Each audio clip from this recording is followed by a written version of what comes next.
ଦର୍ଶକ ବନ୍ଧୁ ତେବେ ଚାଲନ୍ତୁ ଦର୍ଶକ ବନ୍ଧୁ ଆଜିର ଅଧ୍ୟାୟରେ ଆମେ ଆରମ୍ଭ କରିବା ଓଡ଼ିଆ କୁଇଜ ସମ୍ପର୍କରେ। ଏହି ଅଧ୍ୟାୟର ପ୍ରଥମ ପ୍ରଶ୍ନ ହେଉଛି ଓଡ଼ିଶାର ନାମ ପୂର୍ବରୁ କ'ଣ ଥିଲା?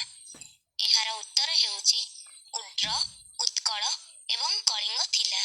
ପରବର୍ତ୍ତୀ ପ୍ରଶ୍ନ, ଓଡ଼ିଶା କେବେ ସ୍ୱତନ୍ତ୍ର ପ୍ରଦେଶ ହେଲା? 1936 ମସିହା ଏପ୍ରିଲ 1 ତାରିଖରେ। ପରବର୍ତ୍ତୀ ପ୍ରଶ୍ନ ହେଉଛି ଓଡ଼ିଶାର କ୍ଷେତ୍ରଫଳ କେତେ? ଏହାର ଉତ୍ତର ହେଉଛି 15,842 ବର୍ଗ କିମି। ପରବର୍ତ୍ତୀ ପ୍ରଶ୍ନ ହେଉଛି ଓଡ଼ିଶାର ଚତୁଃସୀମାରେ କ'ଣ ଅଛି? ଏହାର ଉତ୍ତର ହେଉଛି ପୂର୍ବରେ ବଙ୍ଗୋପସାଗର, ପଶ୍ଚିମରେ ମଧ୍ୟପ୍ରଦେଶ, ଉତ୍ତରରେ ବିହାର, ଦକ୍ଷିଣରେ ଆନ୍ଧ୍ରପ୍ରଦେଶ ଓ ଉତ୍ତର ପୂର୍ବ କୋଣରେ ପଶ୍ଚିମବଙ୍ଗ ଅବସ୍ଥିତ। ପରବର୍ତ୍ତୀ ପ୍ରଶ୍ନ ହେଉଛି ଓଡ଼ିଶାର ପ୍ରାକୃତିକ ଗଠନ କିପରି ହୋଇଛି?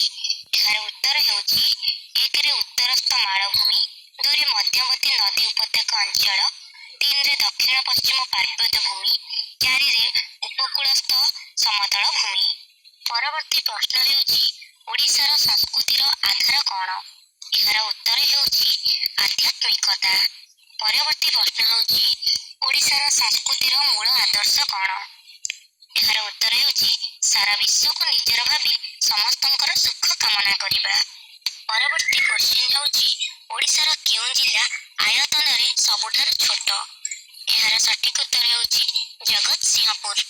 ପରବର୍ତ୍ତୀ ପ୍ରଶ୍ନ ହେଉଛି ଓଡ଼ିଶାର ଆଦିବାସୀମାନେ କେଉଁ ଭାଷାରେ କଥାବାର୍ତ୍ତା କରନ୍ତି?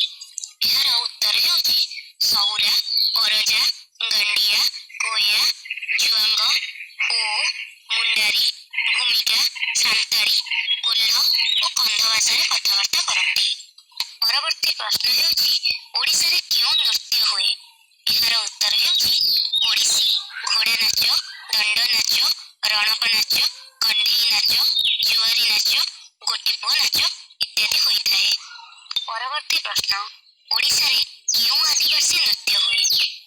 ଏହାର ଉତ୍ତର ହେଉଛି ପରବା ନୃତ୍ୟ, କରମା ନୃତ୍ୟ, ଓଡ଼ିଶାବାଦୀ, ଚାଙ୍କୁ, ଧାଙ୍ଗନା, ଧାଙ୍ଗିଡ଼ି, କୋୟା, ପରଜା, ଡାଲଖାଇ ଓ ଘୁମୁରି ନୃତ୍ୟ ହୋଇଥାଏ। ପରବର୍ତ୍ତୀ ପ୍ରଶ୍ନ ହେଉଛି ଓଡ଼ିଶାରେ କି ପ୍ରକାର ଖଣିଜ ପଦାର୍ଥ ମିଳେ? ଏହାର ଉତ୍ତର ହେଉଛି ଲୁହାପଥର, କୋଇଲା, ମାଙ୍ଗାନିଜ୍, କ୍ରୋମାଇଟ୍, ବକ୍ସାଇଟ୍, ଚୂନପଥର, ଗ୍ରାଫାଇଟ୍, ଖଡ଼ିପଥର, ଚୀନାମାଟି ଇତ୍ୟାଦି। ପରବର୍ତ୍ତୀ ପ୍ରଶ୍ନ ହେଉଛି ଓଡ଼ିଶାର ପ୍ରଧାନ କୃଷିଜାତୀୟ ଦ୍ରବ୍ୟ ସବୁ କ'ଣ ଅଟେ?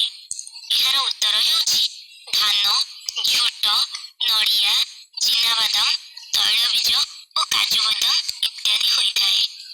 ପରବର୍ତ୍ତୀ ପ୍ରଶ୍ନ ହେଉଛି ଓଡ଼ିଶାର ଗଙ୍ଗା କାହାକୁ କୁହାଯାଏ? ଏହାର ଉତ୍ତର ହେଉଛି ମହାନଦୀ। ପରବର୍ତ୍ତୀ ପ୍ରଶ୍ନ ହେଉଛି ରାଉରକେଲା ଇସ୍ପାତ କାରଖାନା କେବେ ନିର୍ମିତ ହୋଇଥିଲା? ଏହାର ଉତ୍ତର ହେଉଛି 1955 ମସିହା ଅକ୍ଟୋବର ମାସରେ। ପରବର୍ତ୍ତୀ ପ୍ରଶ୍ନ ହେଉଛି କଟକ ସହର କିଏ ବସାଇଥିଲେ? ଏହାର ଉତ୍ତର ହେଉଛି ନୃପକେଶରୀ 999 ଖ୍ରୀଷ୍ଟାବ୍ଦରେ। ପରବର୍ତ୍ତୀ ପ୍ରଶ୍ନ ହେଉଛି ଓଡ଼ିଶା ହାଇକୋର୍ଟ କେବେ ନିର୍ମିତ ହୋଇଥିଲା? ଏହାର ଉତ୍ତର ହେଉଛି 1948 ମସିହା ଜୁଲାଇ 26 ତାରିଖରେ। ପରବର୍ତ୍ତୀ ପ୍ରଶ୍ନ ହେଉଛି ଉତ୍କଳ ବିଶ୍ୱବିଦ୍ୟାଳୟ କେବେ ସ୍ଥାପିତ ହୋଇଥିଲା? ଏହାର ଉତ୍ତର ହେଉଛି 1943 ମସିହାରେ। ପରବର୍ତ୍ତୀ ପ୍ରଶ୍ନ ହେଉଛି ଓଡ଼ିଶାରେ କିଏ ଭଗବାନ ବୁଦ୍ଧଙ୍କର ଶିଷ୍ୟ ଥିଲେ? ଏହାର ଉତ୍ତର ହେଉଛି ସାରିପୁତ। ପରବର୍ତ୍ତୀ ପ୍ରଶ୍ନ ହେଉଛି ଭୁବନେଶ୍ୱର କେବେ ଓଡ଼ିଶାର ରାଜଧାନୀ ହେଲା? ଏହାର ଉତ୍ତର ହେଉଛି 1948 ମସିହାରେ। ପରବର୍ତ୍ତୀ ପ୍ରଶ୍ନ ହେଉଛି ଓଡ଼ିଶାରେ ସର୍ବପୁରାତନ କାଗଜ କାରଖାନା ନାମ କ'ଣ? ଏହାର ଉତ୍ତର ହେଉଛି ଓରିଏଣ୍ଟ କାଗଜ କଳ। ପରବର୍ତ୍ତୀ ପ୍ରଶ୍ନ ହେଉଛି ଓଡ଼ିଶାର ବଡ଼ କଲେଜ କାହାକୁ କୁହାଯାଏ? ଏହାର ଉତ୍ତର ହେଉଛି ରେଭେନ୍ସା କଲେଜ, ଯାହା କଟକ ନିକଟରେ ଅବସ୍ଥିତ। ପରବର୍ତ୍ତୀ ପ୍ରଶ୍ନ ହେଉଛି ଓଡ଼ିଶାର ବଡ଼ ସହର କାହାକୁ କୁହାଯାଏ? ଏହାର ସଠିକ୍ ଉତ୍ତର ହେଉଛି କଟକ। ପରବର୍ତ୍ତୀ ପ୍ରଶ୍ନ ହେଉଛି ଓଡ଼ିଶାର ବଡ଼ ଷ୍ଟାଡିୟମ କ'ଣ? ଏହାର ଉତ୍ତର ହେଉଛି ବାରବାଟୀ ଷ୍ଟାଡିୟମ, କଟକ ନିକଟରେ ଅବସ୍ଥିତ।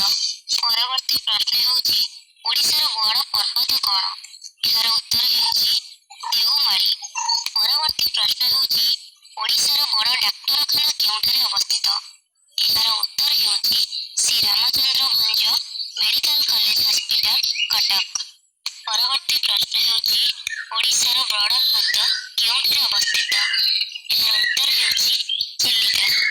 ପରବର୍ତ୍ତୀ ପ୍ରଶ୍ନ ହେଉଛି ଓଡ଼ିଶାର ନଦୀ ମଧ୍ୟରୁ କାହାକୁ ବଡ଼ ନଦୀ କୁହାଯାଏ? ଏହାର ଉତ୍ତର ହେଉଛି ମହାନଦୀ। ପରବର୍ତ୍ତୀ ପ୍ରଶ୍ନ ହେଉଛି ଓଡ଼ିଶାରେ ବଡ଼ ଜିଲ୍ଲା କେଉଁଠାରେ ଅବସ୍ଥିତ? ଏହାର ଉତ୍ତର ହେଉଛି ମୟୂରଭଞ୍ଜ, ଯାହା ଆୟତନରେ ବଡ଼ ଅଟେ। ପରବର୍ତ୍ତୀ ପ୍ରଶ୍ନ ହେଉଛି ଓଡ଼ିଶାର ବଡ଼ ଗ୍ରାମ କେଉଁଠାରେ ଅବସ୍ଥିତ?